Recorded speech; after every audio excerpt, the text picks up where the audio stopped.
Okay, guys, let's try this again. I've been having some technical difficulties. I just made a video and then just realized I didn't have my microphone on.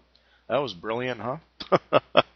Anyway, it's Thursday, July 16th in Tokyo. It's 10 minutes to 8 in the morning. Market's getting ready to open here after a little while. Just wanted to go over some things from the blog that I posted last night, or actually last night for me, but during the London session. I posted the chart here. And I wrote, consolidations are forming marked by the blue flags. Once they break, watch the reactions with the orange support resistance lines and any major psych levels. So anyway, I just wanted to point out the break here. Let me blow this up so it's easier to see. There we go. This line, this support resistance line was actually at 50. There we go. It was at 50, and I should have moved it when I posted this because you can see that a new support had been formed down here at we'll say 38 there.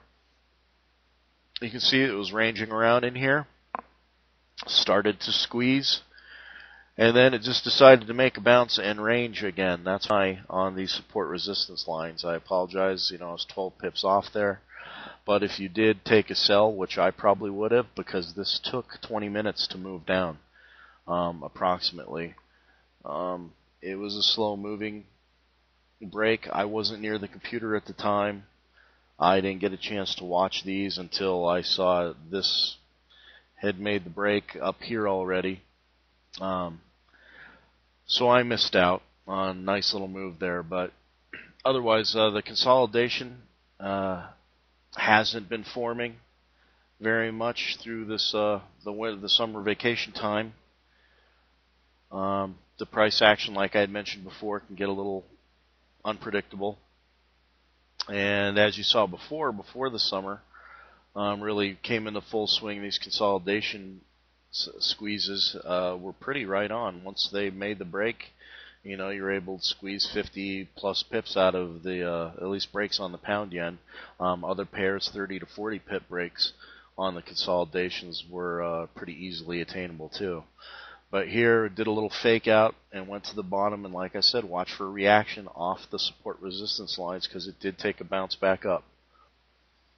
Okay, guys, excuse me, I had to pause it, had to knock at the door.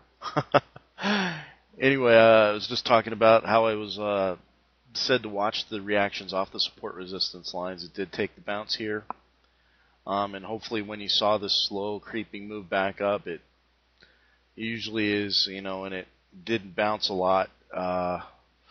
That's usually a good indicator that that move has died.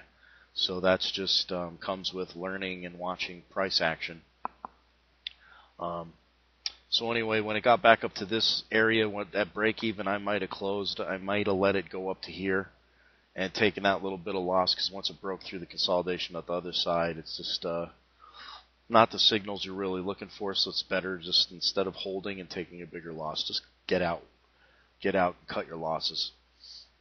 But once it came up to here, it again reacted with the other side, reacted with that 153 resistance line, which is also a major psych level. And then once it made its break there, it started to creep up and then fall back down again. I didn't look at the time frame on this, on how long it took to build that up, but I probably would have taken it anyway, just because it's a break of a major level. And like I said before, on the pound yen, it's safe. Usually it's safer to put a 40 to 70 pip stop. I usually don't like to do more than 50. The trade has to look really nice, and on this one, I would have at least put a 40 or 50 pip stop here on this. So this would not have taken it out. This move down here where it came back, I thought it was kind of funny how the price action came back down and touched the nose of the consolidation there. But once again, you can see how after it broke the the resistance line here, it bounced around and just floundered around a little bit, but then continued to move up.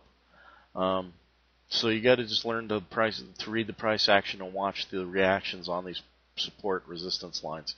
And now these aren't going to hold up, all the time 100%. It might make a 10 pip break to either side like it did here. But these are just a general guideline. So like again, they said, it just takes time watching charts, getting a feel for it. But as you can see, after it made these breaks, it continued to make a nice move up. So anyway, that one wasn't a real clean trade, but there was one that was here, and this is a great textbook example. Let me move this down a little bit of what a break of a consolidation should look like. We got the consolidation squeeze here. These candles and wicks bouncing from either end, and then this one finally broke through and then just made the clear move up. You can see the resistance interaction here, resistance interaction here. This actually even holding a support in this area here. 132.50 didn't pose much of a problem, slowed it down a little bit. Took a little bounce and then kept going. Slowed here at 33 and just made a really nice move. So this is a textbook example of a consolidation break, guys. Can't get any prettier than that. So anyway, and you've seen lots of those. We've showed them in the past, but this is a very nice example. The other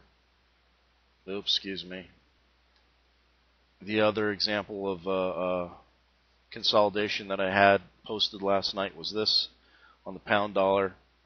Did the same thing. It was all sterling that made this crazy price action. But you can see here, once it made the break, it touched the bottom of the support resistance, came back up and hit the top of the resistance line, and on the top end. And so that's exactly why I said that. Watch for the reactions with the support and resistance lines, especially after it makes the break out of the consolidation. The consolidation just helps you get on a break earlier rather than waiting for the break of the range. That's why the squeeze is kind of nice, because you can catch those extra few pips. But unfortunately, it faked us out and went down first and kind of made a sloppy move up. But nothing like that one. That one was a pretty move. But anyway, guys, I'm going to go ahead and get this posted. One more last thing. I have a minute here that I can talk. I was looking at this Canadian dollar the other day. I didn't post it because this isn't a normal trade that I normally have been posting.